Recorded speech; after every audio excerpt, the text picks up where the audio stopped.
Those of you who do your banking with Chase can rest easy knowing that they finally released their application for Android in the Android market after months of teasing us. And it's actually almost exactly like the iPhone version, except for the fact that you can't make quick pay payments. So other than that little shortcoming, just like the iPhone version, we have there's a demo of that on the post. If you guys want to see that, we'll have a link to that on the post. I would show you guys here, but I don't want you guys peeking into my bank account, so I won't. The game Spirit from iOS also made its way over to the Android platform this week, but unfortunately, you're going to have a 2.2 or later device to play it. Otherwise, you're just met with this message that you have an old firmware and your phone sucks. TweetDeck's been updated recently, and it brings with it one very important feature: landscape view.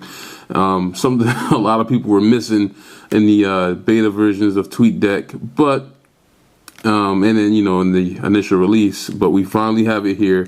Whether you have a keyboard or not, you will be able to view TweetDeck in landscape. Not sure why it took so long, but hey, better late than never. And we're just happy to see it. So go ahead and download it, version 1.0.3 in the Android market right now. The folks at ThickButtons have updated their beta application of 0.9, and it brings with it some more languages to use the application with. And for Froyo users, you get that voice search button. I'm here on ThickButtons right now, but as you can see, that voice search button, that voice input button isn't there because I'm not on Froyo. I'm actually on Eclair, because this is a Galaxy S phone, and you guys know how that works. So, but if you're on Froyo, you should see that new microphone button popping up somewhere on the keyboard whenever you download the updated version in the market now, called ThickButtons. And let's see, just give you guys a demo, short demo of it if you haven't already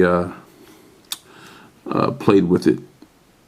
I want to show you guys how you can add actually text to the dictionary, and it actually picks that up in ThickButtons too. I know it's such a brain dead feature that you expect any alternative keyboard to have, but some of them just don't adapt to words, and ThickButtons does it just fine. So that's ThickButtons version 0.9 in the Android market right now. FlightTrack Pro 4.0 is in the Android market now, and it brings with it a nice UI overhaul with a few new features. And I've had a little bit of time to play with it. I don't travel often, so haven't had that much use for it. But what I have played with it, from what I see, everything looks awesome here. It gives you up-to-date information on your flight, what time it lands, what time it leaves, if it's late, early, what gate it left from, where your bags are going to be.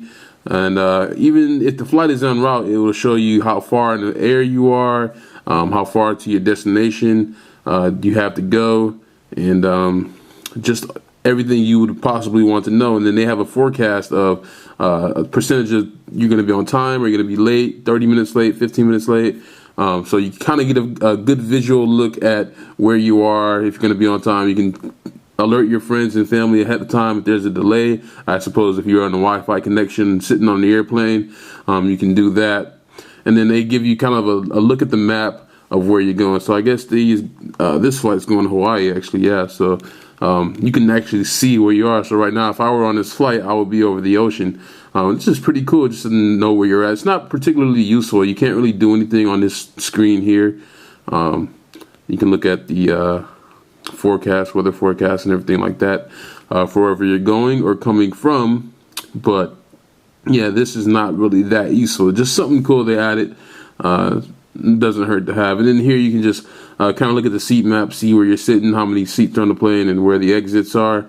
And then they have the ability to call the airline, and they actually put the little parameters here for you to get straight to a representative and not have to go through pressing buttons, because we know how much of a pain that could be, especially if you're rushing through an airport, which you likely are if you're going to be using this app. So OpenFate just informed everyone that they've added 8 new games to the Android market with OpenFate support, and those include Frogger, Bomberman, and a few others. Some I haven't really heard of, but I hear they're quite decent games, and actually a lot of them have come from iOS recently. Word Mix was another.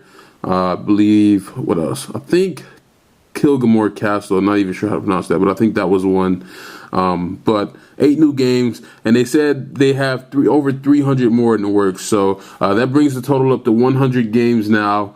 Open Fate just doing an awesome job of getting the Android gaming scene going and getting a lot of excitement from developers, and that shows in the fact that they have over 300 new games coming in, I guess, over the course of the next year, I would suppose. But yeah, that's awesome. So go ahead and download Fate Spotlight to check out these new games. Froggers, $4.99. Most of these games are going to cost you, but hey, that's the price you pay for quality games. You can't get everything for free, so be sure to check these out if they even look remotely interesting. QR codes for most of the apps featured in today's AppCast can be found in the post below, or you can just head to the Android Market, search for them, or go to GetJar, look for them, and get downloading. So until next Friday, see you guys. Peace.